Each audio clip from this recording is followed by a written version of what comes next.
करि मंगल करि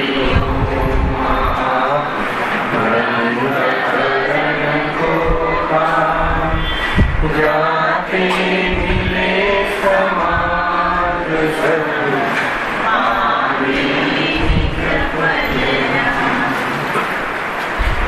जे निज भाव सदा सुमर निज नो करो प्रकाश जे बहुड़ी भव दुख नहीं करे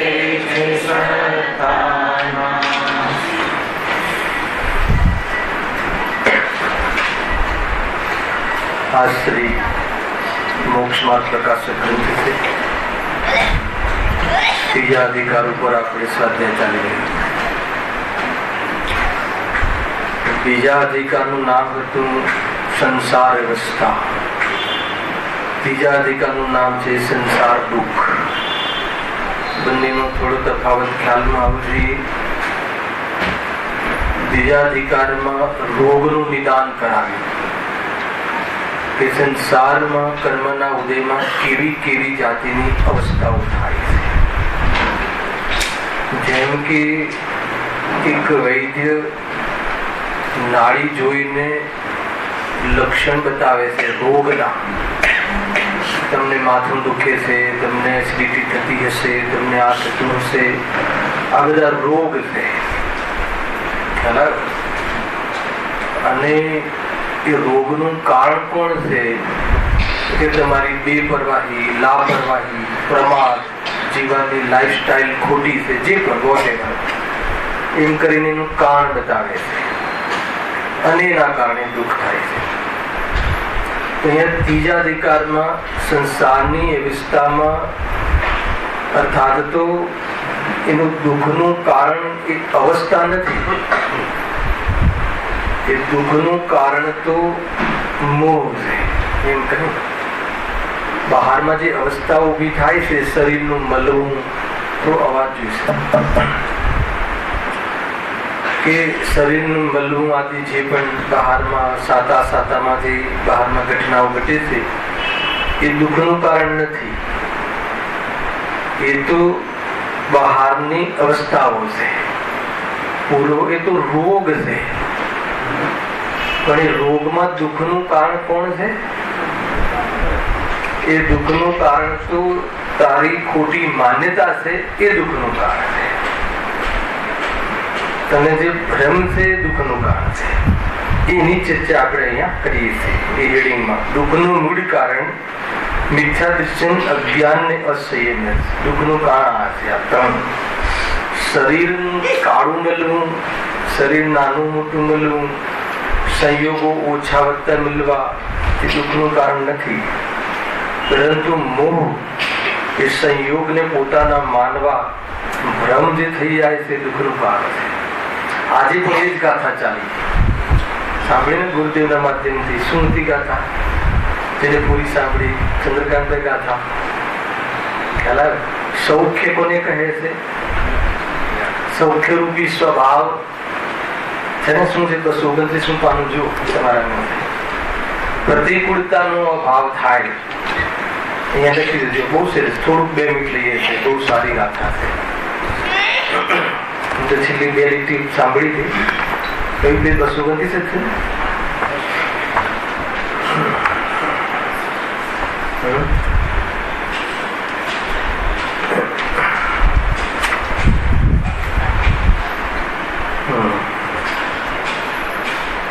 સૌખ્ય, સુખનું કારણ કોણ છે? સૌખ્ય, સુખ, સાચું સુખ, અતિશય સુખ, એનું કારણ કોણ છે? અહીંયા લખ્યું પ્રતિકૂળતાનો અભાવ. સાંભળ્યું? બહુ સુંદર. ત્રણ સ્ટેપમાં આપણો આખો વિષય આવી હશે. અહીંયાનો સુખ, સુખી થવું છે ને, દુઃખનો અભાવ કર્યો છે તો સુખનું કારણ સૌખ્ય, સુખનું કારણ કોણ છે? પ્રતિકૂળતાનો અભાવ. તો વિકલ્પ આવ્યો દિલીપભાઈ કે એક બાજુ તો કહો છે કે કોઈ વસ્તુ પ્રતિકૂળ ને અનુકૂળ તો છે નહીં, અને અહીંયા તો કહો છે કે પ્રતિકૂળતા મટી જાય, પ્રતિકૂળતાનો નાશ થઈ જાય તો જીવ સુખી થઈ જાય. બરાબર ને? તો બતાવો પ્રફુલભાઈ, પ્રતિકૂળતા એટલે શું? અહીંયા પ્રતિકૂળતા લીધું છે. દુઃખનું કારણ પ્રતિકૂળતા થઈ ને નવીનભાઈ, સીધી વાત એ થઈ ને આનો કે દુઃખનું કારણ પ્રતિકૂળતા. અગર જો સૌખ્ય સુખની પ્રાપ્તિ કરવી હોય તો સૌખ્યનું કારણ સ્વભાવની પ્રતિકૂળતાનો અભાવ છે. 2-3 વાર બોલું તમને ખુલાસો થઈ જશે. ખ્યાલ આવે કે નહીં? કઈ પ્રતિકૂળતાનો અભાવ આનંદભાઈ? ખ્યાલ આવે? તો દુઃખનું કારણ પ્રતિકૂળતા છે. અહીંયા એમ કહે છે આચાર્ય, દુઃખનું કારણ પ્રતિકૂળતા છે. તો કઈ પ્રતિકૂળતા? પ્રતિકૂળતાનું શું લેવું? બહારમાં અનુકૂળ સંયોગો, પ્રતિકૂળ સંયોગો. તો કહે છે કે અનુકૂળ પ્રતિકૂળ તો છે નહીં. અરે બહારમાં જે પણ સંયોગો મળે છે એમાં જે સ્વભાવથી વિરુદ્ધ જે ભાવ છે, મોહ રાગ દ્વેષ, એ પ્રતિકૂળતા છે. સ્વભાવના સુખની પ્રાપ્તિ કરવી હોય, સાચા સુખની પ્રાપ્તિ કરવી હોય તો સ્વભાવથી વિરુદ્ધ જે ભાવ છે એ મટાડી દે. અર્થાત તો મોહ રાગ દ્વેષ પ્રતિકૂળ ભાવ છે. સુખ માટે પ્રતિકૂળ કોણ છે? સુખ માટે પ્રતિકૂળ હાર્ટ એટેક છે કે સુખ માટે પ્રતિકૂળ એ એટેક મને આવ્યો એવું માનવું, એ ભાવ પ્રતિકૂળ છે. સમજો? આખી વાત આખો પોઈન્ટ પકડી દો. એ ચાલે છે ને સંસાર અવસ્થા. બહારમાં કર્મની અવસ્થાઓ થઈ, જે પણ કઈ થઈ, એ કોઈ દુઃખનું કારણ નથી. પરંતુ સ્વભાવને પ્રતિકૂળ કોણ છે? સ્વભાવમાં જવામાં રોકે કોણ છે? સ્વભાવથી દૂર કોણ રાખે છે? જો સ્વભાવથી દૂર શરીર રાખતું હોત તો અરિહંત કેવલી એને અનંત સુખની પ્રાપ્તિ ન કરી હોત. કેમ કે એમને પણ શરીર તો છે. ખ્યાલ આવે છે કે નહીં? તો કોઈ કહે કે ભાઈ અહીંયા પ્રતિકૂળતા શબ્દમાં એ કહ્યું કે પ્રતિકૂળતા, આ પ્રતિકૂળતાનો બી જોરદાર અર્થ કર્યો છે. એટલી સુંદર ગાથા છે. જો આગળ લઈએ. પછી કહ્યું આત્માનો સ્વભાવ શું છે? વ્યક્તિ અને દર્શન. જાણવું દેખવું એ આત્માનો સ્વભાવ છે. લક્ષણની મુખ્યતાથી કહ્યું જાણવું એ આત્માનો સ્વભાવ છે, પણ ખરેખર આત્મા તો આવી અનંત શક્તિઓનો પુંજ છે. જ્ઞાયક ભાવ જેને કહે છે એને એ વાસ્તવમાં આત્મા છે. એ ખરેખર મારું સ્વરૂપ છે. બરાબર છે? પરંતુ એક લક્ષણને ઊભું કર્યું કે એની જે પ્રતિનિધિત્વ કરવા વાળું લક્ષણ ધ્યાન દર્શન, જાણવું દેખવું એ આત્માનો સ્વભાવ છે. તો પછી પ્રતિકૂળતા કેવી રીતે જન્મી? પ્રતિકૂળતાનો શું અર્થ કરે? ત્રીજી લીટી વાંચો. જો તે બંનેને એટલે કોને? જ્ઞાન દર્શનને, જાણવા દેખવાના સ્વભાવને એક શબ્દમાં કહેવું હોય તો ઉપયોગને, વિભાગ કરીને કહેવું હોય તો જ્ઞાન દર્શનને. ભાવવાહી સમજવું હોય તો જાણવાની પ્રવૃત્તિમાં. જાણવાનો વ્યવસાય તો દરેક ચીજે થાય છે. જાણવાનો વ્યવસાય એ તો આત્માનો સ્વભાવ છે. એ કોઈ દોષ નથી. તો દોષ ક્યાં આવ્યો? પ્રતિકૂળતા ક્યાં પેદા થઈ? જુઓ, તે બંનેને વિષય પ્રતિબંધ હોવો તે પ્રતિકૂળતા. હવે આનો અર્થ કાઢવો જોઈએ. ગુરુદેવ ખોલ્યો બી હશે. કોઈને ખ્યાલ હોય તો બતાવો, નહીં તો આપણે ચર્ચા થોડી 2 મિનિટ કરીને આગળ વધીશ. બહુ સુંદર અર્થ નીકળે છે. તે બંનેને, આજે હતો આ વિષય કહેવાના પછીનો વિષય. તે બંનેને વિષય પ્રતિબંધ હોવો તે અર્થ બી કર્યો છે ફૂટનોટમાં. વિષયમાં રૂકાવટ અર્થાત મર્યાદિતપણું, દર્શન અને ધ્યાનના વિષયમાં મર્યાદિતપણું હોવું તે સ્વભાવની પ્રતિકૂળતા છે. આ તો તમને હિન્ટ આપી. ખરેખર શું છે? પ્રતિબંધ શું છે? વિષય શું છે અને પ્રતિબંધ શું છે? એનો અર્થ ખોલો. વિષય તો પદાર્થો છે. જ્ઞાનમાં કયા વિષયો જે બન્યા એ વિષય પર પદાર્થ. જ્ઞાનમાં મકાન વિષય બન્યો, જ્ઞાનમાં શરીર વિષય બન્યો, પણ છે જ્ઞાનની પ્રવૃત્તિ, પણ એ વિષય બન્યો ને, તે વિષય ત્યાં સુધી તો સ્વભાવ છે, ત્યાં સુધી દોષ નથી. સમજો? તો દોષ ક્યાં ચાલુ થઈ ગયો? વિષયમાં પ્રતિબંધ.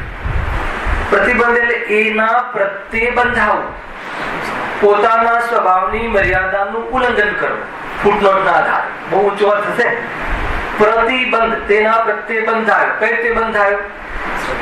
કે આ નહીં વિભાવવાહી કહો, શ્રદ્ધા જ્ઞાન ચરિત્ર નહીં, વિભાવવાહી. ત્યાં એ પ્રતિબિંબ પદાર્થ પ્રત્યે કઈ રીતે બંધાયો?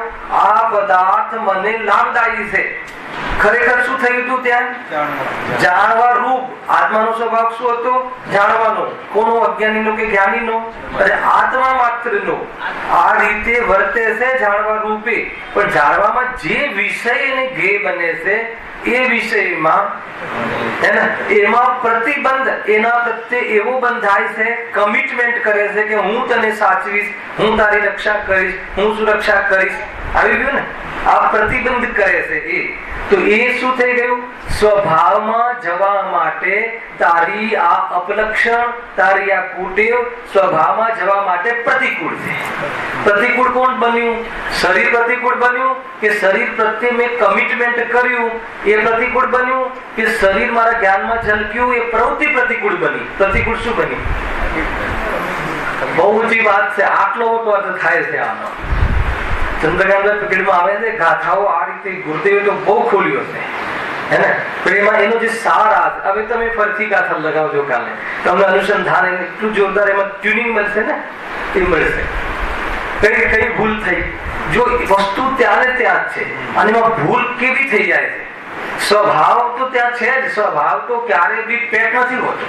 હવે સ્વભાવ જો ઉજાગર ન થતો હોત, જાગતો જીવ ઉભો ના હોત તો દેખાત જ નહીં, અનુભવ જ ના આવે.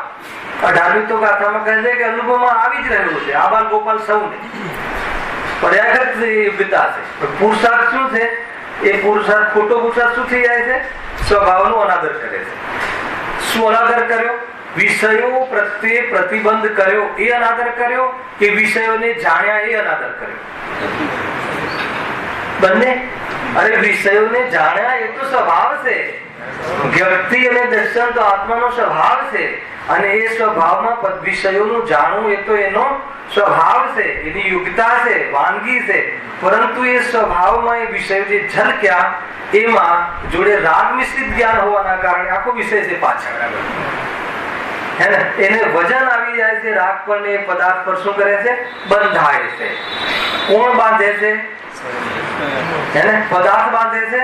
નિમિત્ત તરીકે દર્શન મૂલ્ય કર્મનો ઉદય અને ઉપાદાન તરીકે પોતાની અવળાઈ. ખ્યાલ કે નહીં? આ રીતે છે. શું બંધાયો? બંધાયો કે નહીં? ભાઈ આ તો જો આપણે કેવી રીતે બંધાઈએ? તમારી વાત બધી સાચી ભાઈ. આત્મા અમર છે, આત્મા અનાદિ અનંત છે, આત્મા જ્ઞાન સ્વભાવી છે, આત્મામાં જ સુખ છે. આ રીતે કહે તમારી વાત બધી સાચી. પણ એને હમણાં જ લગ્ન થયા છે, નાના બાળકો છે, હે ને? એનું શું? તો આ પ્રતિબંધ, કુટુંબ પ્રતિબંધ. એનું શું? હે ને? અરે હમણાં જ મતલબ કે ગામડેથી દેશમાં આવ્યા, ગામડેથી બોમ્બે આવ્યા છે, હમણાં જ લાઈન મળી છે, જસ્ટ હમણાં જ મૂડી લગાવી છે, એ પણ વ્યાજેથી લાવીને ઇન્સ્ટોલમેન્ટ બધા ભરવાના છે. એનું શું? ચલ્યું કે ભગવાન તમારી પાસે આનો કોઈ જવાબ હોય તો કહો. આમ કહે મંદિરમાં આવીને, શું ગજબ બુદ્ધિ છે આની ખોટી. ખ્યાલ કે નહીં? તો કહે છે કે તને કોણે સોંપ્યું છે આ? તને કોણે કહ્યું છે આ બધું કરવાનું? જે હું અલગ ટોનમાં કહું છું પ્રફુલ્લભાઈ, એને પોતાને આ રીતે ધમકાવો. તને કોણે કહ્યું છે આ બધું કરવાનું? કોને ડ્યુટી આપી છે તને? તને કોઈ કીધું છે તું આવીને કર? તો શું જવાબ છે બતાવો? કોઈએ નથી કહ્યું, મારા મોહના કારણે. આવી ગયું તો મોહના કારણે. તો હવે એના માટે તું બંધાયો એટલે કમિટમેન્ટ કર્યું. એ પદાર્થો સાથે તે કમિટમેન્ટ કર્યું છે. અને ખરેખર જોઈએ તો તારા કમિટમેન્ટની શું કિંમત? એ બહારમાં ફૂલફિલ થવું એ તો કર્મ વ્યવસ્થા. અને ખરેખર જોઈએ તો તે પરમાણુનું તે સમયની પરિણમની યોગ્યતા બતાવ. તારા કમિટમેન્ટની શું કિંમત વ્યર્થ છે કે નહીં? આ બલના આધાર ઉપર સ્વરૂપમાં જવાશે, તો નહીં જવાય. ખ્યાલ? હવે શું પ્રતિબંધ કરે છે? આપણે બંધાયા છીએ, એનાથી શું થશે? આ લખ્યું ને, ચૈતન્ય સ્વભાવની જે સૌખ્યનું કારણ તો સ્વભાવની પ્રતિકૂળતાનો અભાવ. એટલે જ્યાં સુધી આ પ્રતિકૂળતાનો સદભાવ હશે, જ્યાં સુધી આવી જાતિના અંદરમાં મનોગત કલ્પનાઓ હશે, ત્યાં સુધી શું નુકસાન થશે? સુખ મળશે ખરું? નિભાવી શકશે ખરો? એ નિભાવીને આનંદમાં આવી શકશે ખરો? કદાચિત એ અનુકૂળ બધું થઈ જાય તો સુખી થઈ જશે ખરો? તમે મૂકજો એના પ્રશ્નો. તો કહે છે કે એ પ્રતિબંધથી તો એ પ્રતિકૂળતા છે, એના કારણે સ્વભાવમાં જવાની પ્રતિકૂળતા છે. આ કહ્યું સ્વભાવમાં જવાની પ્રતિકૂળતા છે એટલે સ્વભાવ સુંદર છે, સ્વભાવ અકર્તા છે. કોઈનું કરવું પડે, તું કરી શકતો નથી એ વાતનો દમ નથી. કોઈનું કરવું પડે એવું છે જ નહીં સ્વરૂપ. કોનું કરવું પડે જીતુભાઈ? કોનું કરવું પડે? કોઈ પદાર્થ અધૂરો હોય, કોઈ પદાર્થ હીણો હોય, કોઈ પદાર્થ નપુંસક હોય, કોઈ પદાર્થમાં સામર્થ્ય ના હોય તો એ પદાર્થનું આપણે બધા ભેગા થઈને મદદ કરીએ તો બરાબર છે, હે ને? જિનેન્દ્ર કથિત વસ્તુ વ્યવસ્થામાં ભગવંતોએ એક પણ પદાર્થને દ્રવ્ય ગુણ પર્યાય યુક્ત પદાર્થોને ગુણ રહિત જોયો હોય કે પોતાના પ્રયોજનભૂત કાર્ય રહિત જોયો હોય કે પોતાના અનંત અસાધારણ સામાન્ય ગુણ રહિત જોયો હોય તો બતાવો. નથી જોયો તો પછી હવે તું ભગવાન થી મોટો છે. ખ્યાલ આવે કે નહીં? મતલબ કે ભગવાન ખોટા છે. જ્યારે કોઈ પદાર્થમાં ગુણોની અધુરાશ નથી, કોઈ પદાર્થમાં એક ગુણ નહીં, એક સમયમાં અનંત ગુણની અનંતી પર્યાયો થવામાં કોઈ કારણની જરૂર નથી. તો તું એનું કરે અને તું એની રક્ષા કરે અને એ તારી રક્ષા કરે તો તે તને અને એને ગુરુદેવ પ્રોજનસારમાં કહે છે સ્વયંભૂ વાળી ગાથામાં, એક સમયની પર્યાય સ્વયંભૂ છે, એને હું કરું એમ તું માને તો તને અને એને બંનેને તે નપુંસક માને. પોતાની પ્રજાની ઉત્પત્તિ કરવામાં દરેક પદાર્થનું સામર્થ્ય બતાવો તો કહે છે કે આ તો આપણે શું કરીએ છીએ? બંધાઈએ છીએ. એનાથી નુકસાન બતાવો. કેટલું નુકસાન જાય છે ખબર છે? ફાયદો તો છે જ નહીં. તમે જેનાથી બંધાયા છો એની ઉપલબ્ધિ થઈ પણ જાય તો બી ફાયદો નથી. પણ નુકસાન શું જશો ભાઈ? સ્વભાવમાં જવાનો પુરુષાર્થ નહીં ઉપડે. છોડી દો એ વાત. તો સ્વભાવમાં જવાના પુરુષાર્થના પૂર્વે સ્વભાવને ઓળખવાનો ભાવ નહીં આવે એટલે કે સુખના કારણ શોધવા માટે નપુંસક થઈ જઈશ તું. એ એટલી પર્યાયમાં મતલબ તારો પુરુષાર્થ તો ખોઈ બેસીશ. ગજબની વસ્તુ છે. તો એટલું મોટું નુકસાન એનો અર્થ ખ્યાલમાં આવે છે કઈ? એનો અર્થ એ છે કે અનંત કાળ સુધી રખડવાના પ્રોગ્રામ છે. પરસ્પરા સાથે પ્રતિબંધ થવું એ એટલા માટે આચાર્ય કહે છે, એટલા માટે પૂજ્ય ગુરુદેવશ્રીએ સૌથી પહેલા મિથ્યા દર્શનના પ્રતિબંધ પ્રતિબંધ ઉપર તું પહેલા તું વસ્તુ કરી દે, પછી જોઈએ છે રાગ જે અલ્પ રહે છે ને એને જીતવું પછી જોઈએ છે. પહેલા તારી સમજમાં, તારી દ્રષ્ટિકોણમાં, તારી વસ્તુ સ્વરૂપની માન્યતામાં બહુ મોટી ભૂલ છે. 3 લીટીમાં બધી વાત આવી ગઈ કે નહીં? કઈ 3 લીટી હતી? અનિલભાઈ બતાવો, હર્ષદભાઈ બતાવો. પૂછી શકાય ને? હા બોલો તો. 3 લીટી છે, બહુ સરસ. યાદ કરવા જેવું છે. આ તું મતલબ કે ધ્યાન ધારણામાં તો લો, પછી એનું આગળ બોલો. પહેલા 3 વસ્તુ અહીંયા લખ્યું ને, સૌખ્યનું કારણ, સુખનું કારણ. સુખી થવું છે ને? હા. તો સુખનું કારણ સ્વભાવની પ્રતિકૂળતાનો અભાવ તે છે. સ્વભાવની પ્રતિકૂળતાનો અભાવ થઈ જાય તો એને સુખનું કારણ, તો એને સુખ પ્રાપ્ત થાય છે. તો આનંદભાઈ કહે છે કે મેં તો કઈ કરી રહ્યા છીએ. દીકરો પ્રતિકૂળ છે, શરીર પ્રતિકૂળ છે, તમે પ્રતિકૂળતાનો અભાવ કરવા તો મથીએ છીએ. ખ્યાલ આવ્યો કે નહીં? આમાંથી એ ભાવ નીકળે છે. ભાઈ નિરંજનભાઈ ને શું નામ? હા, સમીર. સોરી. ખ્યાલ આવ્યો કે નહીં? બતાવો સમીરભાઈ. હે ને તમારો ભાણી જે છે ને, બે નો તો કેટલો અભ્યાસ છે. જતીબેન એ જ ને, જોરદાર અભ્યાસ છે. આવા બધા સવાલો કરે છે પણ ફોન કરીને શું થાય, આનું શું થાય, આનું શું થાય, આનું શું થાય. બતાવો. સૌખ્યનું કારણ, સુખનું કારણ શું છે? આ એકાંતે સમજવા જેવું છે. સુખનું કારણ પ્રતિકૂળતાનો અભાવ છે. પ્રતિકૂળતાનો અભાવ થાય એ જ સુખનું કારણ છે. તો આપણને એવું લાગે કે આપણે સાચા માર્ગમાં છીએ, કેમ કે આપણને પણ જે પ્રતિકૂળતાઓ છે ને સંસારમાં એનો અભાવ કરવા અમે પ્રયાસ કરીએ છીએ. કઈ પ્રતિકૂળતા છે ને કેવી રીતે અભાવ કરવો છે બતાવો. હે ને?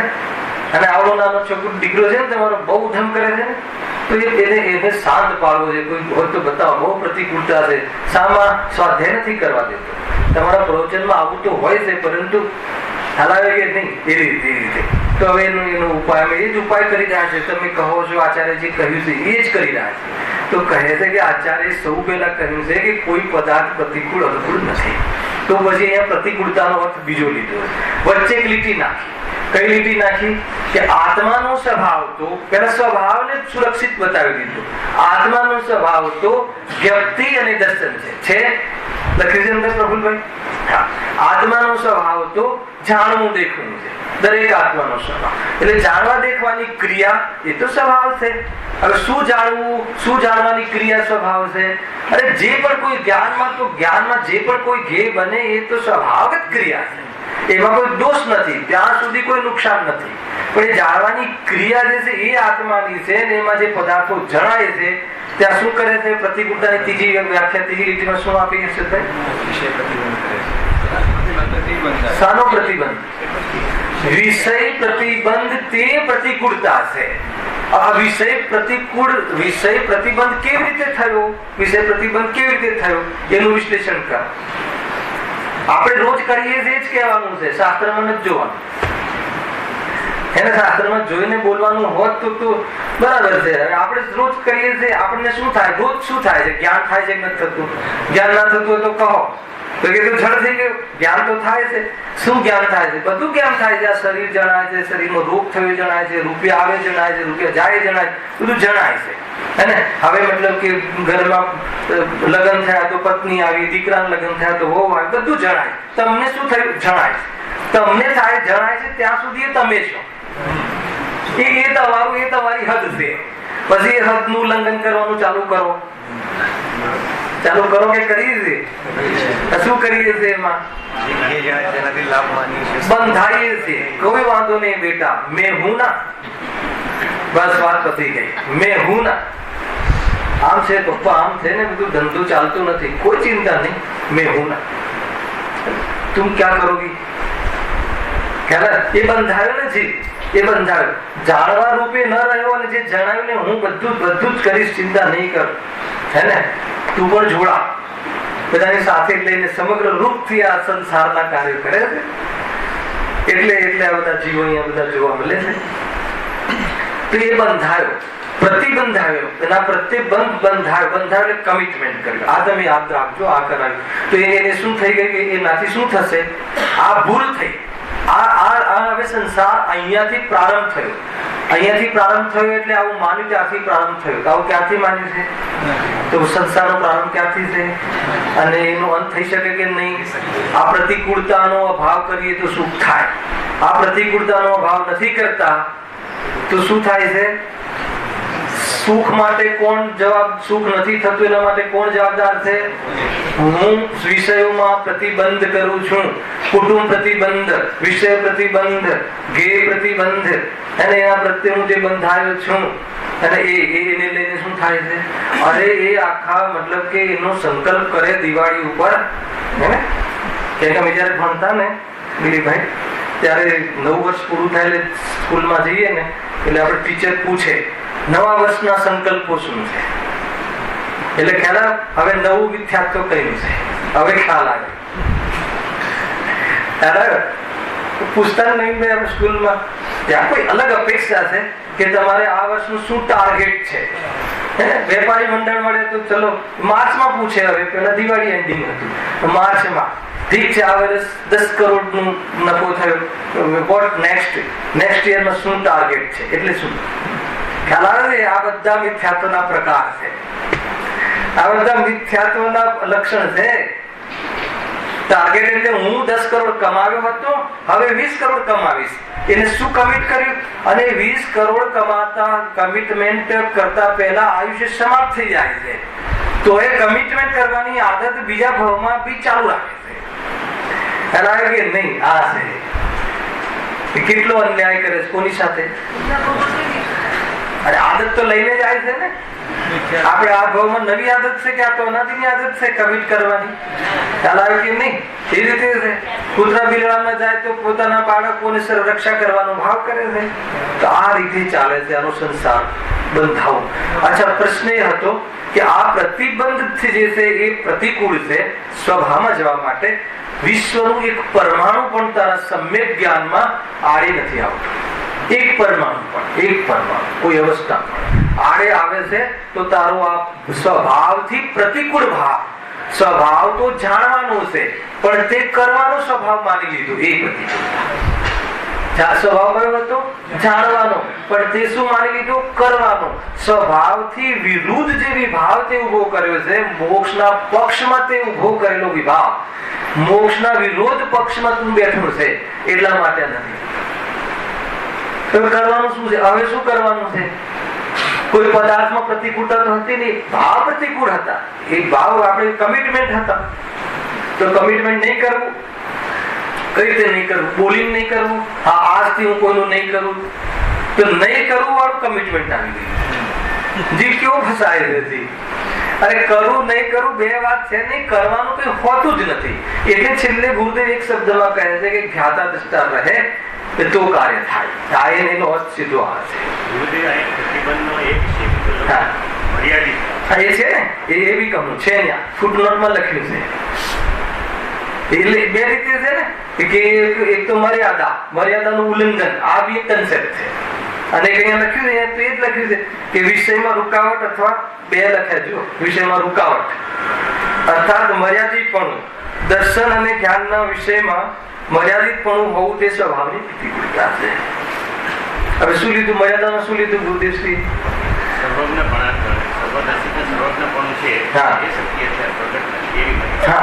હવે કેમ પ્રગટ નથી? આગળનો શબ્દ વાંચવો જ પડશે. કેમ પ્રગટ નથી? ખંડ જ્ઞાન, ઇન્દ્રિય જ્ઞાન, બહુ વિષય ખુલશે આમાં તો. અને સંક્ષિપ્ત કહી દીધું ગુરુદેવશ્રીએ, પણ ચલો આપણું સર્વજ્ઞતા, કેવલ જ્ઞાન અને કેવલ દર્શન, એ આપણો સ્વભાવ છે પ્રગટ કરવો. આપણે અત્યારે તો અલ્પ જ્ઞાન છે, પણ પ્રભુ અલ્પ જ્ઞાન કેમ છે? તો આગળ શું શબ્દ લખ્યો છે? રૂકાવટ. જે વિષય તારા જ્ઞાનમાં બને છે ત્યાં તું રોકાઈ જાય છે. ખ્યાલ આવે ને? રોકાઈ જાય છે, એ રૂકાવટ છે. એટલે કેવલ જ્ઞાન પ્રગટ થતું. આ હેતુ. કેવલ જ્ઞાન કેવી રીતે પ્રગટ થાય એ બતાવો દિનેશભાઈ. જ્ઞાન પૂર્ણતા, જ્ઞાનની પૂર્ણતા કેવી રીતે પ્રગટ થાય, કેવલ જ્ઞાન કેવી રીતે પ્રગટ થાય એ બતાવો. આખી વિધિ છે. કેવલ જ્ઞાન પ્રગટ, કેવલ જ્ઞાન કહો, પૂર્ણ અનંત જ્ઞાન કહો, અનંત જ્ઞાનના અવિનાભાવી અનંત સુખ કહો. ખાલી જ્ઞાન તો મુખ્યતાથી બોલવામાં આવે છે, પ્રયોજન તો સુખનું છે. ખરેખર તો જ્ઞાનની પૂર્ણતામાં આપણને રસ નથી આવતો. ખરેખર તો આનંદ કહીએ ને એટલે જ્ઞાનાનંદ સ્વભાવી. ખ્યાલ આવ્યો કે નહીં? જ્ઞાનાનંદ સ્વભાવી. તો કેવલ જ્ઞાની નો અર્થ ખબર છે? કેવલ જ્ઞાની એટલે અનંત સુખી. હા, અનંત સુખી. તો બતાવો કેવલ જ્ઞાન કેવી રીતે પ્રગટ થાય? કેવલ જ્ઞાન પ્રગટ એને થાય છે કે જે સુખી થઈ જાય છે, અથવા તો સ્વરૂપમાં લીન થઈ જાય છે. કેવલ જ્ઞાન જ્યાં સુધી સ્વરૂપમાં લીન નહીં થાય ત્યાં સુધી કેવલ જ્ઞાન પ્રગટ નહીં થાય. આ પ્રૂફ છે. બતાવો કેવલ જ્ઞાન કયા ગુણસ્થાનમાં પ્રગટ થાય? 13મા ગુણસ્થાનમાં. અને પૂર્ણ સ્થિરતા, ભાવ અપેક્ષાએ પૂર્ણ સુખ કયા ગુણસ્થાનમાં પ્રગટ થાય? 12મા ગુણસ્થાનમાં. ભાવ અપેક્ષાએ પૂર્ણ સુખી થઈ જાય છે. 12મા ગુણસ્થાનમાં જીવ પહેલા સંપૂર્ણ મોહનો ભાવ થઈ જાય છે, પછી કેવલ જ્ઞાન થાય. એટલે પહેલા સંપૂર્ણ લીન થઈ જાય છે, પછી કેવલ જ્ઞાન થાય.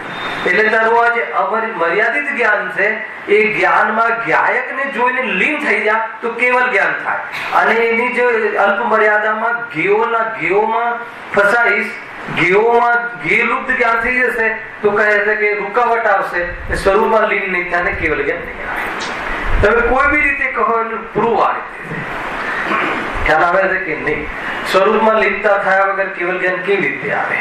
એ રીતે છે. એટલે 3 શબ્દમાં જે આપણો વિષય ચાલે છે એની ચર્ચા અહીંયા કરી છે, એટલા માટે મને વિકલ્પ આવ્યો. ખ્યાલ આવે? દુઃખનું કારણ કોણ છે? આપણો જે વિષય ચાલે છે એ જ વિષય છે. બધે એક જ વિષય છે, અલગ અલગ શૈલીથી એનું નિરૂપણ છે. દુઃખનું કારણ એક શબ્દમાં કહેવું હોય તો કેવી રીતે કહેવાય? એક શબ્દમાં કહેવું હોય તો સ્વભાવમાં ન જવાથી જીવ દુઃખી છે. એક શબ્દમાં કહેવું. પછી એનો વિસ્તાર કરવો હોય તો સ્વભાવમાં નથી જતો તો ક્યાં જાય છે? ખ્યાલ આવ્યો કે નહીં? તો ક્યાં રહે છે? તો આ કમિટમેન્ટ, ગોરખ ધંધા. ખ્યાલ કે નહીં? શું વાત કરો છો? અમે ગોરખ ધંધા કરીએ સ્વરૂપમાં ન જાય એ ક્યાં રહે? બહાર જ રહે ને. તો બહાર રહીને શું કરે? બહાર રહીને આત્મનો અનુભવ કરે. ખ્યાલ કે નહીં? બહાર રહીને શું કરે? ઉપયોગ જે બહાર જાય, સ્વરૂપમાં ન રહેતા, સ્વરૂપને ન ઓળખતા, સ્વરૂપની શ્રદ્ધા ન હોવાના કારણે, સ્વરૂપનો પરિચય ન હોવાના કારણે, અને કેવું છે સ્વરૂપ? કેવું છે સ્વરૂપ? કે ત્રિકાલી સ્વરૂપ છે, પરિપૂર્ણ સ્વરૂપ છે. એ જે જેટલા બધા જે કાળ પરમાત્મા ને કાળ સુપર જે તમારે જેટલી બી ચર્ચાઓ આવે છે બધું સ્વરૂપની હોતી વાત છે. એનો પરિચય નહીં, એનો વિશ્વાસ નહીં, એને કદાચ જાણવામાં આવી જાય પણ એનો ભરોસો નહીં, એનું સન્મુખતા નહીં, તો એને લઈને શું થાય છે? પર પદાર્થોમાં પર તરીકે નહીં પણ એને પોતાનું સ્વરૂપ માને છે, અતત્વનું સિદ્ધાંત કરે છે, અને એને લઈને જીવ શું કરે છે? ત્યાં સંપૂર્ણ સમર્પણ જ્ઞાન આદિનું કરીને દુઃખી થાય છે. અજ્ઞાન આદિ એની ચર્ચા અહીંયા છે. એમાં આપણે પહેલી ચર્ચા સમ્યક મિથ્યા દર્શનની થઈ ચૂકી છે. જો વાંચી લઉં છું. સર્વ દુઃખોનું મૂળ કારણ મિથ્યા દર્શન, અજ્ઞાન અને અસંયમ છે. દર્શન મોહના ઉદયથી થયેલા અતત્વ શ્રદ્ધા મિથ્યા દર્શન છે. બરાબર છે? એમાં કેટલી વાત આવી? દર્શન મોહનો ઉદય અને અતત્વ શ્રદ્ધા. ખ્યાલ આવ્યો? દર્શન મોહનો ઉદય એ કર્મની ઓરથી વાત છે, અને અતત્વ શ્રદ્ધા એનું નામ મિથ્યા દર્શન. તો એ તો બતાવો કે મિથ્યા દર્શનમાં થાય શું? એટલું જોરદાર આ પંડિતજીની શૈલી છે. પહેલા કહ્યું કે દર્શન મોહના ઉદયથી અતત્વ શ્રદ્ધા થવું એ મિથ્યા દર્શન છે. એના પહેલા શું કહ્યું ચીનુભાઈ? જોવું પડશે. એના પહેલા એ કહ્યું કે સર્વ દુઃખોનું કારણ મિથ્યા દર્શન છે. ખ્યાલ? તો મિથ્યા સર્વ દુઃખનું કારણ, મારે દુઃખ વટાવવા છે તો દુઃખનું કારણ કોણ છે? મિથ્યા દર્શન. બતાવો પ્રભુ મિથ્યા દર્શન ક્યાં છે? તો કહે છે કે અતત્વ શ્રદ્ધા ને મિથ્યા દર્શન છે. તો બતાવો કે અતત્વ શ્રદ્ધા શું છે? કેમ કે મારે દુઃખના કારણને પકડવું છે. તમે આ લયથી જજો તો તમને હાથમાં આવી જશે. શું હાથમાં આવી જશે? સુખ. કેમ? કેમ કે દુઃખનું કારણ મળી જશે. દુઃખનું કારણ મળે પછી શું કરવાનું? એને જાણવાનું. ખ્યાલ આવે કે નાશ કરવા. નાશ કેવી રીતે થાય? દુઃખના કારણને જાણીને, કે દુઃખના કારણને જાણીને નિવૃત્ત થઈ જાય. ખ્યાલ આવે? અર્થાત તો દુઃખના કારણથી રહિત જે સુખનું કારણ છે એનો અનુભવ કરીને, એ પણ આત્મિક ગાથામાં. અંતમાં ગર્જના કરીને કહ્યું ને, નિરાકુરતાનું આખી વાત ગુરુદેવે કહી. બહુ સુંદર ચર્ચા હતી આત્મિક ગાથામાં. જો અતત્વ શ્રદ્ધા મિથ્યા દર્શન છે. તેનાથી મિથ્યા દર્શનની પ્રવૃત્તિ બતાવે. મિથ્યા દર્શન ક્યાં છે? તો કે તારા એક સમયની પર્યાયમાં મિથ્યા દર્શન ચાલી રહ્યું છે. કેવી રીતે ચાલી રહ્યું છે? તેનાથી વસ્તુ સ્વરૂપની યથાર્થ પ્રતીતિ ન થતા અન્યથા પ્રતીતિ થાય છે. ખ્યાલ આવ્યો? આટલે સુધી આપણે ચર્ચા થઈ હતી. આ 3 લીટી બરાબર ખ્યાલ આવવો જોઈએ. આ શું છે? મહારોગ છે. મહારોગ છે, અથવા મૂળમાં ભૂલ છે, અર્થાત મૂળ રોગ છે. આને લઈને પછી આગળ બધું પાપો ને આ બધું આ એની સેના છે. આ મૂળ સૂત્રધાર છે. ખ્યાલ આવે છે કે નહીં? એ રીતે છે. પ્રતીતિની વાત છે. તો આમાં કઈ રીતે લીધું હતું? અતત્વ શ્રદ્ધામાં શું બેસાડ્યું હતું? અતત્વ શ્રદ્ધા. અતત્વ, તત્વ એટલે ભાવ, અ એટલે ન હોવો. તો જે ભાવ, તત્વ એટલે તદભાવ, તત્વ એટલે તે પદાર્થ અર્થનો ભાવ, અને એ અર્થનો ભાવ જે અર્થમાં ન હોય એનું નામ અતત્વ. એટલે અતત્વનો અર્થ કે તે મિથ્યા, અસત્ય, એનામાં નથી એ છતાં એનું કહેવું એ મિથ્યા. અને એનું શ્રદ્ધાન કરવું. એનું શ્રદ્ધાન કરવું એટલે શું? હા, આમ જ છે એવી પ્રતીતિ કરવી. આમ જ છે એવી પ્રતીતિ કરવી. આમ જ છે એવો ભરોસો રાખી અને જિંદગી વિતાવી. એનું નામ અહીંયા અતત્વ સિદ્ધાંત છે. એની ચર્ચા આપણે કાલે કરી હતી. આગળ સ્ટેપ વળી બીજું ચાલુ થાય છે. બીજું કારણ તો એક જ છે, પરંતુ એ કારણને કેવી રીતે આપણે યુઝ કરીએ છીએ. વળી એ મિથ્યા દર્શનના નિમિત્તથી સંયોગસ્વરૂપ જ્ઞાન છે તે અજ્ઞાન બની રહ્યું છે. તે જેથી વસ્તુ સ્વરૂપનું યથાર્થ પ્રકારે જાણવું ન થતા અન્યથા જ જાણવું થાય છે. બરાબર છે? આગળ શું કહ્યું? મિથ્યા શ્રદ્ધામાં અન્યથા પ્રતીતિ થાય છે. જે વસ્તુ જેવી છે એવી નથી માનતો. હવે આ જ્ઞાનમાં કયું જ્ઞાન? અહીંયા લખ્યું છે ક્ષયોક્ષમ રૂપ જ્ઞાન. જ્ઞાનાવરણીય કર્મના ક્ષયોક્ષમમાં થતો ઉઘાડ એ શું છે? એ મિથ્યા જ્ઞાન છે કે અજ્ઞાન છે? ફરીથી બહુ શાંતિથી વિચારીને જવાબ આપજો, ઉતાવળ નહીં. જ્ઞાનાવરણીય કર્મના ક્ષયોક્ષમના નિમિત્તમાં જે ઉઘાડ રૂપ ક્ષયોક્ષમનું જ્ઞાન થાય છે એ જ્ઞાન છે કે અજ્ઞાન છે? એ મિથ્યા જ્ઞાન છે કે અજ્ઞાન? એ તો જ્ઞાન છે. તો હવે એ અજ્ઞાન કેવી રીતે થયું? એ લખ્યું ને મિથ્યા દર્શનના નિમિત્તથી. એ શબ્દ લગાવો તો મિથ્યા દર્શનના નિમિત્ત એટલે શું? એટલે દર્શન મોહના ઉદયમાં જે જ્ઞાનનો ઉઘાડ છે એ વિષયોનો વ્યવસાય કરે, એ વિષયોને દ્રઢ કરે તો એ જ્ઞાન શું થઈ ગયું? અજ્ઞાન થઈ ગયું. ખ્યાલ આવ્યો? એ રીતે છે. કાલે બહુ લીધું હતું આનું પણ. અજ્ઞાનના કઈ પ્રકારે નિરૂપણ થાય છે? અજ્ઞાન તમે સમજો. એક તો અજ્ઞાન કોને કહેવાય? અજ્ઞાન. જેનામાં જ્ઞાન નથી તે અજ્ઞાન. એટલે જળને અજ્ઞાન કહેવાય છે. આ અજ્ઞાની છે કે જ્ઞાની છે? અને આપણે જ્ઞાની છે કે અજ્ઞાની? સાચવીને બોલજો.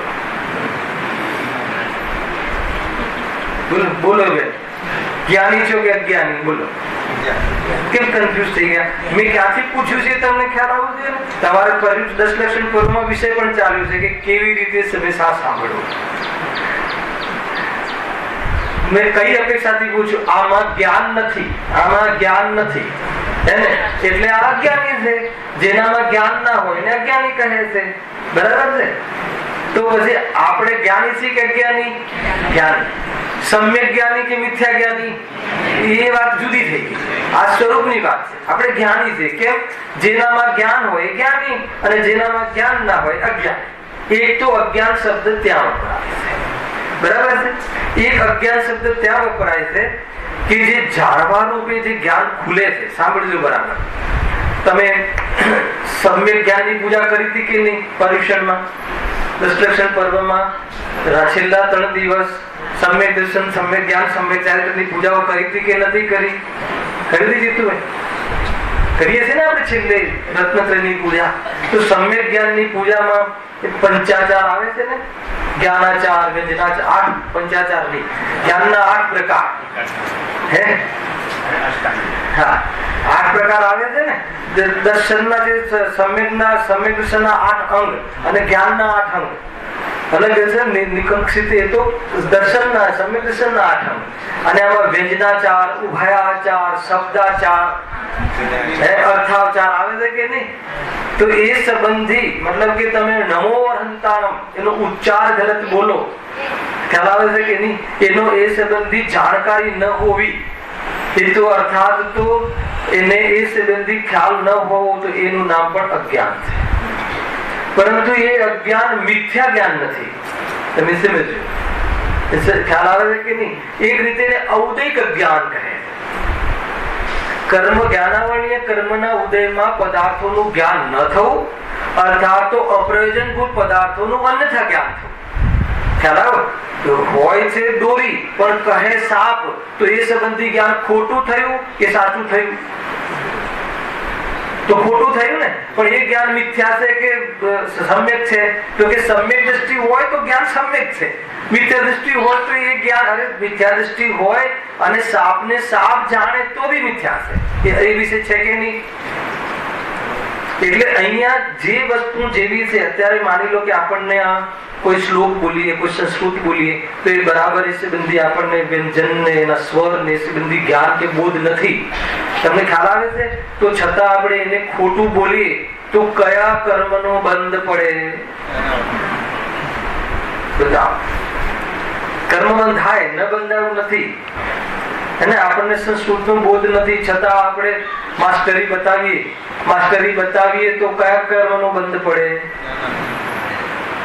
બે પ્રશ્ન બદલાઈ ગયા. માસ્ટરી બતાવીએ તો દર્શન મોહની મિથ્યાત્વનો બંધ પડે, અને માસ્ટરી બતાવીએ તો મિથ્યાત્વનો બંધ પડે. અને જેટલો ગલત ઉચ્ચાર થાય છે અર્થાત તો એ સંબંધી ગલત બોધ થાય છે, ગલત જ્ઞાન થાય છે, એવા જ્ઞાનાવરણીય કર્મનો દોષ પડે. બે અલગ લીક છે. સુધીમાં આવે છે કે નહીં, અમારે તમને અજ્ઞાન, જે જ્ઞાન સંબંધી અજ્ઞાન અને દર્શન મોહનીય પૂર્વકનું અજ્ઞાન, બંનેમાં અંતર છે બતાવશે. કોઈ વસ્તુ સંબંધી આપણે જાણતા નથી. જો એમને આ રીતે લઈએ આપણે થોડુંક ઓર, કે માની લો કે આપણે કોઈ દુકાન હોય કે આપણે જે બિઝનેસ હોય આનંદભાઈ, તો હવે કોઈ ગ્રાહક આવે તો એને આપણે કોઈ 10 પ્રોડક્ટ લીધી, 10-15 પ્રોડક્ટ લીધી, તો આપણે એમાં માની લો કે ટોટલ મારતા આપણે 505 ની જગ્યાએ 405 અથવા 605 બટન દબી ગયું, કેલ્ક્યુલેટરમાં થઈ ગયું. બરાબર છે? તો એક તો એ ભૂલ થઈ, બરાબર છે. અને એક ભૂલ એ થઈ કે નહીં, આપણે 605 કરી દઈએ. ખ્યાલ આવે કે નહીં? બે ભૂલ નો અંદર ખ્યાલ આવે છે. એક ભૂલ તો લાપરવાહી સંબંધી, એ સંબંધી, જ્ઞાન સંબંધી, એને આવડતું નથી સંબંધી, અને એક ભૂલ તો નિયત સંબંધી. તો એ બે ભૂલ જેમ અલગ છે, એમ જ્ઞાનાવરણી કર્મના ઉદયમાં જે કોઈ પદાર્થોનું જ્ઞાન આપણને અન્યથા થાય છે, અપ્રયોજન પદાર્થોનું, એ જે અજ્ઞાન છે એને પણ અજ્ઞાન કહે. એટલો ખ્યાલ આવી ગયો. હવે આગળ બધું લીધેલું પણ છે, ક્યારેક છૂટું છવાયું. હવે એક અજ્ઞાનને જે સમ્યક મતિ શુદ્ધ જ્ઞાન, એ અજ્ઞાન છે કે જ્ઞાન છે? અપેક્ષા સમજો તો કે કેવલ જ્ઞાનની અપેક્ષા અલ્પ જ્ઞાન હોવાથી સ્વયં જ્ઞાની કહે છે કે હે પ્રભુ, હું તો અજ્ઞાની છું. હાલ કે નહીં? બરાબર છે દિલીપભાઈ? માન લો કે કોઈ બી કુમકુમદેવ કે ગુરુદેવ શ્રી કે પંડિત ટોડરમલજી ભગવાનની સામે જાય તો શું કહે? અરે હું સમ્યક દ્રષ્ટિ છું એમ કહે. હું ગાયક છું એ તો દ્રષ્ટિ. પણ પ્રભુની સામે કેવી રીતે કહે? હે પ્રભુ, આપ તો કેવલ જ્ઞાની અને હું અજ્ઞાની. ક્યાં આપનું કેવલ જ્ઞાન ને ક્યાં અમારું દીપક જેટલું જ્ઞાન? તો અલ્પ જ્ઞાનને પણ 12મા ગુણ સ્થાને પરિપૂર્ણ પદાર્થોને જાણતો ન હોવાના કારણે અજ્ઞાની કહેવાની પદ્ધતિ છે. ખ્યાલ આવે કે નહીં? તો એ ત્રણ જે અજ્ઞાન કહ્યા એની વાત અહીંયા નથી શોર્ટકટમાં. તો અહીંયા જે અજ્ઞાનીની વાત છે, કયા અજ્ઞાનની વાત છે? કે જે હજુ સુધી મેં કહ્યું નથી. કહો તમે ચોથું કહી દો, પછી પૂછો. અહીંયા કયા જ્ઞાનની વાત છે ભાઈ? અહીંયા કહે છે કે દર્શન મોહનીય પૂર્વકનું ઉઘાડું જ્ઞાન. સાંભળજો, કેટલી જબરજસ્ત વાત છે. ઉઘાડ રૂપ જ્ઞાન, જ્ઞાનને અજ્ઞાન કહે છે અહીંયા. જે ઉઘાડું જ્ઞાન છે તો સ્વભાવ, પણ એ જો મિથ્યાત્વનો સપોર્ટ કરતું હોય, અર્થાત તો એ મિથ્યા દર્શન પૂર્વક જ્ઞાન થતું હોય, મિથ્યાત્વને લઈને જ્ઞાનની પ્રવૃત્તિ થતી હોય, અર્થાત તો મિથ્યાત્વ પૂર્વક જ્ઞાનની પ્રવૃત્તિ થતી હોય. ખ્યાલ આવે કે નહીં? બહારની ક્રિયાની વાત નથી. ખ્યાલ આવે? ક્રિયા તો કોઈ મતલબ જ નથી, જ્ઞાનની પ્રવૃત્તિ. અગર એ જ્ઞાનનું જાણવું અગર મિથ્યાત્વના પોષણ પૂર્વક થતું હોય, ખ્યાલ આવે છે કે નહીં? તો એ જે વ્યવસાય, સારું જ્ઞાન, બધું જ જ્ઞાન અજ્ઞાન છે. શું સમ્યક જ્ઞાન? મિથ્યા દર્શનની અપેક્ષા છે ને, મિથ્યા દર્શનની અપેક્ષા જ્ઞાન છે. સમ્યક જ્ઞાનની અપેક્ષા તો આમાં લાગુ નહીં પડે ને. સમ્યક જ્ઞાન તો વાત જ જુદી છે. અને આ જ જ્ઞાન, આ જ ઉઘાડરૂપ જ્ઞાન મિથ્યાત્વ રહિત હશે, ખ્યાલ આવે કે નહીં? તો શું થઈ જશે? સમ્યક જ્ઞાન થઈ જશે. એટલે અહીંયા જે અજ્ઞાનની વાત ખરેખર જોવામાં આવે તો જે જ્ઞાન જે છે ને, જ્ઞાન તો જાણવું થાય છે. અને અત્યારે એ સ્વભાવ છે, એ જે આપણું અલ્પ જ્ઞાન છે એ વિભાવ સહિત છે, સમજો. પરંતુ એમાં જાણવું જે સ્વભાવ છે, અને જાણવામાં જે વિષયો આવી લીધો ને, પેલું પ્રતિબંધ વિષયો આવે એના પ્રત્યે કાંઈનું કાંઈ માનવું, એ તો શ્રદ્ધાનો દોષ છે. પણ એ શ્રદ્ધાના દોષ ને સહિતનું જે જ્ઞાન છે એ જ્ઞાન કયું છે? ખ્યાલ આવે કે નહીં? તો પછી તમને એવું આ પ્રશ્ન થવા જોઈએ કે તમે જે અત્યારે કહી રહ્યા છો, કે અનેક વિદ્વાનો કહી રહ્યા છે કે આપણે જે અમે વાંચી રહ્યા છીએ, કે અમે જે સમજી રહ્યા છીએ, અમે બરાબર દેહથી આત્મા ભિન્ન છે, અને આત્મામાં તો અનંત શક્તિ છે, ચેતન રૂપ પદાર્થ છે, જળ શરીર છે તો જળ છે. આ જે અમે જાણીએ છીએ એ જ્ઞાન મિથ્યા છે કે સમ્યક છે? આવો પ્રશ્ન થવો જોઈએ ને. પ્રશ્ન બરાબર છે? પ્રશ્ન ખ્યાલમાં આવ્યો? આ જ્ઞાન તો બરાબર છે કે નહીં? તો આ જ્ઞાન કોનું છે? શાસ્ત્રનું છે કે આત્માનું છે? અરે કે શાસ્ત્રના આધારે તું કહે છે એમ કેમ છે? જ્ઞાન તો જ્ઞાયકમાંથી જ આવે છે, પરંતુ આ જે જ્ઞાન, જે જાણકારી છે એ શાસ્ત્રના આધારથી કહે છે. આવો તને વિશ્વાસ હોય તો આ જ્ઞાન તારું સમ્યક છે, અને આવો વિશ્વાસ ના હોય તો ભલે શાસ્ત્રની અપેક્ષાએ સત્ય હોવા છતાં તારું જ્ઞાન સમ્યક નથી. શાસ્ત્રની અપેક્ષાએ તું જે જાણે છે, વિચારે છે, બતાવે છે, સમજે છે, સત્ય છે, પરંતુ શ્રદ્ધા તારી એ પ્રમાણે પરિણમી નથી, અર્થાત તો તારામાં ભૂલ નીકળી નથી, વિપરીતતા ગઈ નથી. તો આવું જાણવું એ જાણકારી રૂપ જ્ઞાન છે, ખરેખર એ તારું પરિણમન રૂપ સમ્યક જ્ઞાન નથી. સમજમાં આવે છે કે નહીં? કેમ કે આ બધું શું છે જીતુભાઈ, કે જીવને ભ્રમ થઈ જાય છે. ગઈકાલે લીધું તમે સદિચ્છામાં રાત્રિમાં તમે હતા ને, કે ઘણી વખત ધારણા જ્ઞાન એટલું સ્પષ્ટ હોય, એટલું બધું સ્પષ્ટ હોય કે કાંઈ પણ એમાં ભૂલ ના હોય. નિર્ણયાત્મક જ્ઞાન સમજો, અને વિશુદ્ધિ ઘણી હોય, પવિત્રતા જીવનમાં ઘણી હોય, તો એ જીવ એ ધારણા જ્ઞાન અને આ સમ્યક દર્શન પ્રતીતિ બંનેનો ભેદ નથી કરી શકતો. રાકેશભાઈ, એ ધારણા જ્ઞાનને પ્રતીતિ માની બેસે છે, એનું નામ મિથ્યા. આવે છે કે નહીં? આ રીતે. અને દુનિયા પણ એ રીતે જોવે છે. બહુ સારું સમજાવતો હોય તો 10 જણ પૂછે તમને સમ્યક દર્શન છે કે નહીં, તમને સમ્યક દર્શન છે કે નહીં, ખ્યાલ આવે કે નહીં? હું ઘણી વાર મને પૂછે, આપણે આ બહુ ખુલાસા કરતા હોઈએ એટલે પૂછે તમને આત્મદર્શન થઈ ગયું છે? ખૂણામાં લઈ જઈને પૂછે. એને શું કેવું? ના કહું કે હા કહું? રાખે છે કે જે હોય કહું. શું કેવું? બહુ વિકટ પરિસ્થિતિ ઘણા પૂછે છે, નજીકના મિત્રો પણ પૂછે છે, ઘણા પૂછે. કોઈ બી, મારી વાત નથી, કોઈ બી વિદ્વાન હોય અને જોરદાર એટલા અર્થાત વિષયનું નિરૂપણ ગુરુદેવના પ્રતાપે વ્યવસ્થિત કરતો હોય તો પછી એને સરવાળે ઓલા જીવને એવું ના આવે, એમ ખ્યાલ નથી આવતો કે આ જીવભાઈ કહે છે એને એ જે એમાં ન્યાય બતાવે છે એ હું છું, એ બાજુ એ દિશા ન ખુલતા તમને આટલું બધું એ શું કામ પૂછે છે ખબર છે? કે તમને સમ્યક દર્શન હોય તો તમારી વાણી છે ને મારા સમ્યક દર્શનમાં નિમિત્ત બની જાય. એટલે ખરેખર ઘણી બધી અંદરમાં પ્રોબ્લેમ ચાલતા હોય છે જીવને. આવી ગયા ને 17 પ્રશ્નો આવશે અહીંયા. એવું ઘણી વાર એકવાર વચન ચાલેલું કે સમ્યક દ્રષ્ટિની વાણી બીજાના સમ્યક દર્શનમાં નિમિત્ત બને. ખ્યાલ આવે કે નહીં? હું તો કહું છું કે કથનચિત સત્ય છે ને કથનચિત અસત્ય છે. ખ્યાલ આવે કે નહીં? કેવી રીતે સત્ય, કેવી રીતે અસત્ય, વિષય બીજો છે. આ ખ્યાલ આવે કે નહીં?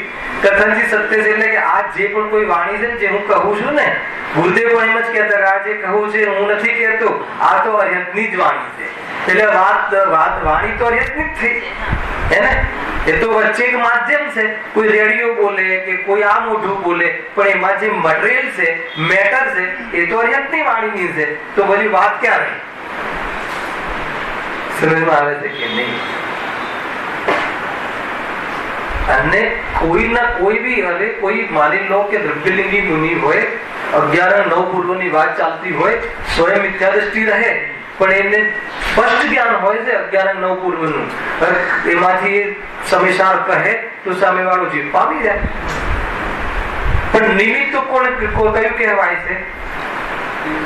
ખ્યાલ દેવ શાસ્ત્ર ગુરુ. કેમ કે એની પોતાની વાણી થોડી છે, એ તો ભગવાનની વાણી. કઈ બધા પ્રકાર છે કે વાત એ છે કે એ સમ્યક દર્શન છે કે નહીં એ પૂછવાનો કોઈ મતલબ શું છે કે ભાઈ સમ્યક દર્શન એટલે આ વખતે એ જ જવાબ આપો હું કે માની લો કે મને સમ્યક દર્શન હશે તો તમને કોઈ લાભ નહીં થાય. ગોળ જવાબ. ખ્યાલ આવે કે નહીં?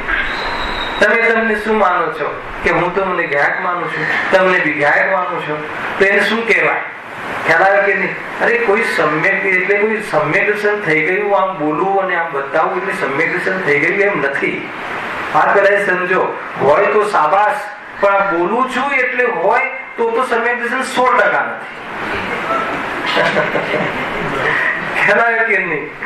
જોરદાર વાતો છે આ બધી. ફસાઈ જાય છે જીવ.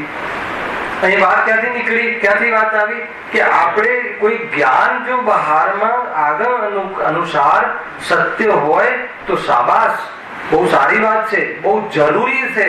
કેમ કે અગર જો નિર્ણયમાં જ જો ગોટાળો હશે તો નિર્ણયાત્મક જ્ઞાનમાં જે વસ્તુ ખ્યાલમાં આવી નહીં હોય તો શ્રદ્ધા કોની કરશે? એ અપેક્ષાએ સ્વાધ્યાય આદિને અહીંયા બિરદાવ્યું છે, ના નથી પાડી. પરંતુ કોઈને જાણકારી વિશેષ માત્ર ને જ કોઈ અંદરમાં એવી ભ્રમણા થઈ જાય અને બહુ બહુ બહુ ચાન્સ છે. અને ઘણા જીવોને બહારમાં નિવૃત્તિ માત્ર લીધી હોય તો સમ્યક દર્શનનો અહેસાસ કરે છે, જ્ઞાયકનો નહીં. એને મિથ્યા દર્શન કહેવાય કે સમ્યક દર્શન કહેવાય? ઘણા પોલ ખુલે એવા છે ભાઈ, આપણા પોલની વાત છે આ. હાલાવે કે નહીં, હું 4 દિવસ ફેક્ટરીમાં જતો હોઉં અને 5 ઇન્દ્રના વિષયને થોડી મર્યાદામાં લાવી દીધા હોય, પાત્રતામાં છે, ના નથી, પરંતુ એવી વિશુદ્ધિ બરાબર ચાલતી હોય, દુનિયા પણ સ્વાભાવિક છે, દુનિયા પણ ગુણગ્રાહી છે, બહારમાં ક્રોધ આદિ મંદ હોય તો દુનિયા એનું સન્માન કરે છે. એટલે એનો શું થઈ ગયો? ક્રોધાદિનો અભાવ થઈ જાય તો પૂજનીય થઈ જાય. એટલે ત્યાં પણ એ લોજિક છે, રાકેશ, ખ્યાલ આવે છે કે નહીં? પરંતુ જીવ જ્યાં છે ત્યાં આવી અવસ્થા વિશેષને સ્વયં હોય આ બધી ભૂમિકા, પરંતુ જીવ એને સમ્યક દર્શન માની લે છે, પોતાને જ્ઞાયક માનવાનું ભૂલી જાય છે. આ શું થયું? સ્વભાવની પ્રતિકૂળતા, પ્રતિબંધ થઈ ગયો. સમ્યક દર્શનનો પ્રતિબંધ, એક સમયની પર્યાયનો પ્રતિબંધ. મારે સમ્યક દર્શન જોઈએ છે એ પણ એક પ્રતિબંધ છે. સમ્યક દર્શન કરવું હોય તો સમ્યક દર્શન જોઈએ છે એ વાત નથી. તું જ્ઞાયક છે, તું પરિપૂર્ણ છે, એનું નામ સમ્યક દર્શન છે. જોઈએ છે એ સમય તો વૈરાગ્ય બી નથી. રૂપિયા જોઈએ છે એ નહીં, સમ્યક દર્શન જોઈએ છે તો કે તને વૈરાગ્ય પણ નથી. મોક્ષ જોઈએ છે કે નહીં? મોક્ષ જોઈએ છે એ રાગ છે, અને એ રાગ માટે તો મોક્ષ મળે એમ પાકી વાત. વાત બેસે છે બધી બહુ જબરજસ્ત વાત છે. આ તો એટલા માટે આ ખુલાસાથી વાત થાય છે. અને કોઈ જીવને સમ્યક દર્શન છે કે નહીં, બસ એટલું જાણવું જરૂરી છે કે એ જે નિરૂપણ કરે છે એ વિતરાગી છે કે નહીં, આપણા માટે એટલી જરૂરી છે. સાંભળજો બરાબર, અંતિમ વાત કહું છું કે આચાર્ય કુંદ દેવ, એમને આપણે ઉભા કરીએ અહીંયા. આચાર્ય કુંદ દેવ, એમનું શું કહેવાય, શું ભાવલિંગ, એમનું ભાવલિંગ આપણા સમ્યક દર્શનમાં નિમિત્ત નથી બનતું, એમનું વ્યવહારલિંગ આપણા સમ્યક દર્શનમાં નિમિત્ત બને. દિલીપભાઈ વિચાર કરજો શું કહ્યું? એટલે દ્રવ્ય લિંગ ને પૂજવાનો વ્યવહાર છે, ભાવલિંગ ને તો અનુસરવાનો વ્યવહાર છે, અને વ્યવહાર લિંગ ને નમસ્કાર કરવાનો વ્યવહાર છે. સમજમાં આવે છે કઈ? એટલે વ્યવહાર લિંગ ની એટલી મોટી કિંમત છે. વ્યવહાર લિંગ એટલે શું? એમનું બાહ્ય જીવન, એમનું બાહ્ય નિરૂપણ, એમનું તત્વનું નિરૂપણ, એમનું ચિંતન મનન, જે આપણને ગાથાઓ લખી એ નિમિત્ત બને છે કે એમની વિતરાગતા નિમિત્ત બને? અર્યંત ભગવાનનું કેવલ જ્ઞાન નિમિત્ત બને છે કે એમના પુણ્યના ઉદયમાં થતી ઓમકાર ધ્વનિ નિમિત્ત બને છે? અને એ ઓમકાર ધ્વનિમાં એમના કેવલ જ્ઞાન સ્વરૂપનું ચિંતન છે, એ વાત જુદી છે. પરંતુ નિમિત્ત કોણ બને છે? દિવ્ય ધ્વનિ નિમિત્ત બને છે. એટલા માટે શ્રુત, દ્રવ્ય શ્રુત એ ભાવ શુદ્ધ જ્ઞાનમાં નિમિત્ત બને છે. એટલે શ્રુત કેવું હોવું જોઈએ? અર્હત દ્રવ્ય હોવું જોઈએ. અર્હત ને સ્પર્શીને આવવા વાળી વાણી, જીન વાણી, અનુભવ વાળી વાણી એમ જે કહ્યું એ તો મુખ્યતાથી કહ્યું, પરંતુ એ જે સત્ય વાણી હોવી જોઈએ. બસ વાત એટલી છે. આ શાસ્ત્રથી આ ગુરુદેવને કોણ મળ્યું? સમ્યક દર્શન નિમિત્ત કોણ બન્યું? ખ્યાલ આવે કે નહીં? વર્તમાનમાં કોણ બન્યું? વર્તમાનમાં એમને જે બી મોક્ષનાથ પ્રકાશક ગ્રંથ મળ્યો કે મિસાર મળ્યો કે જે કોઈ મળ્યું, જે બી બે માંથી જે ગ્રંથ મળ્યો, તો એ ગ્રંથ નિમિત્ત બન્યો કે નહીં? શાસ્ત્ર નિમિત્ત બન્યું કે નહીં? અને ઓર જઈએ તો પૂર્વના સંસ્કારો, ઓર જઈએ તો પૂર્વમાં વાણી સાંભળીએ, પરંતુ પૂર્વમાં સાંભળીએ કે વર્તમાનમાં શાસ્ત્રના નિમિત્તથી એ જાગૃતિ થઈ, પૂર્વની વાણી નિમિત્ત તો બની. ખ્યાલ આવે છે કે નહીં? ઘણી બધી વાતો છે. ટૂંકમાં ખરેખર સમ્યક દર્શન તો ન શાસ્ત્રથી થાય છે કે ન વાણીથી થાય છે, આત્માના દર્શનનું નામ સમ્યક દર્શન છે. અંતમાં અહીંયા સમેટાય પોઈન્ટ. બહુ બધી આ ક્યાંથી વાત નીકળી? અજ્ઞાન. આ અજ્ઞાનના પ્રકારો છે. આપણને એમ લાગે કે મતલબ કે ખાલી 5 ઇન્દ્રિયના પાપોમાં જ અજ્ઞાન છે, એમ નથી. એ તો પાપો તો અજ્ઞાનને વશ થઈને, અર્થાત તો અજ્ઞાનના અભાવમાં પણ ગ્રસ્ત જીવનમાં કસાયને વશ થઈને ભૂમિકા અનુસાર પાપ પ્રવૃત્તિ જોવા મળે છે. ખ્યાલ આવે છે કે નહીં? આ બધી ભૂમિકાઓ સમજવી બહુ જરૂરી છે. કઈ વાત આવી? અજ્ઞાન. હા, વળી એ મિથ્યા દર્શનના નિમિત્તથી ક્ષરક્ષમરૂપ જ્ઞાન છે તે અજ્ઞાન બની રહ્યું છે. કેવી રીતે અજ્ઞાન બની રહ્યું છે? કોણ અજ્ઞાન બની રહ્યું છે? ક્ષરક્ષમ જ્ઞાન. એ શું છે? સ્વભાવ. પણ વિભાગ કેવી રીતે બની રહ્યું છે? મિથ્યા દર્શનની પ્રવૃત્તિમાં રસ પડી રહ્યો છે. એ જ્ઞાનમાં એને રસ પડી રહ્યો છે. એની જિજ્ઞાસા એને પુણ્યની વધી રહી છે. એની જિજ્ઞાસા એટલે જ્ઞાન. એનું જ્ઞાન એ ચમત્કાર પાછળ એને ફના થઈ જાય છે. એનું જ્ઞાન બાહ્યના ચમત્કાર. શું ચમત્કાર એટલે શું? પુણ્ય છે ચમત્કાર એટલે. બહારના ઘટનાઓમાં એ જ્ઞાન રોકાઈ જાય છે. રૂકાવટ દરેક જગ્યાએ એટલો જોરદાર ખુલીને વિષય છે આ કે આપણને આપણી એક નાની નાની ભૂલો પકડાતી નથી.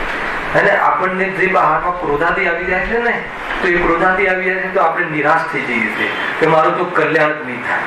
અને કદાચ ક્રોધાથી આવી જવા, વધારે આવવા એ કોઈ ગુણ છે નથી કેવું. એ તો કઈ ભૂમિકામાં નષ્ટ થશે એ વિચારવા જેવું છે. ખ્યાલ આવે છે કે નહીં? છઠ્ઠે ગુણસ્થાને મુનિરાજને પોતાના શિષ્યોને પ્રાયશ્ચિત આપવાનો જે ઢંગ છે ને, હવે એમાં બી આંખનો ખૂણો લાલ કરે છે. થાય છે તો કયા એંગલમાં છે? આપણને આ મારે એ બતાવ એટલે એને રાખવા જેવું છે એમ નથી કેવું. મારે એ બતાવવું છે કે એ તો નાનો દોષ છે. કાલે શું લીધું હતું ચિન્નુભાઈ? આ ક્રોધાદી રાગ આદિ એ તો અલ્પ દોષ છે. તો પછી મોટો દોષ કયો છે?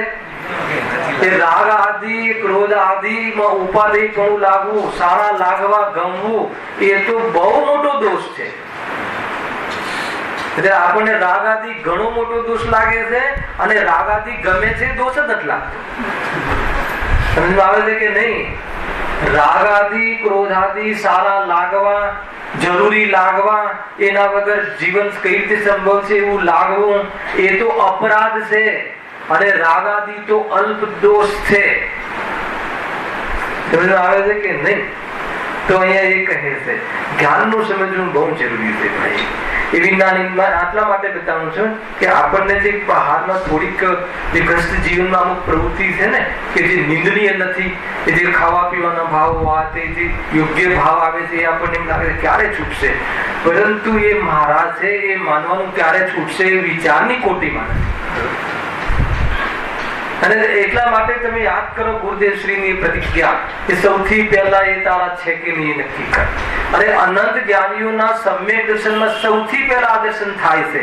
કયું દર્શન થાય છે? રાગ મટવાનું નામ સમ્યક દર્શન નથી. સાંભળજો, રાગ થવાનું નામ મિથ્યા દર્શન નથી. રાગ અને જ્ઞાન એક લાગવા, બંનેમાં કોઈ ડિફરન્ટ ના લાગવો, બંનેને એક માપમાં તોલવા, બંનેને એક ત્રાજવામાં રાખવા, એનું નામ મિથ્યા દર્શન. સમજમાં આવે છે કે નહીં? જ્યાં સુધી એ બંનેનો ભેદ નહીં વર્તાય, એને રાગ અને જ્ઞાન જુદા છે. શોભાણીજી કહ્યું હતું એક જ સેકન્ડમાં.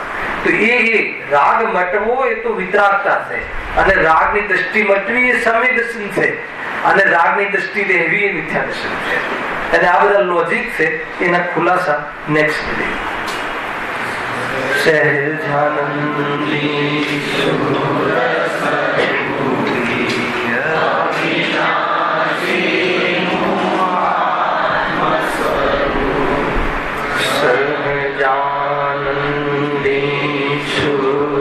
સ્વરૂપ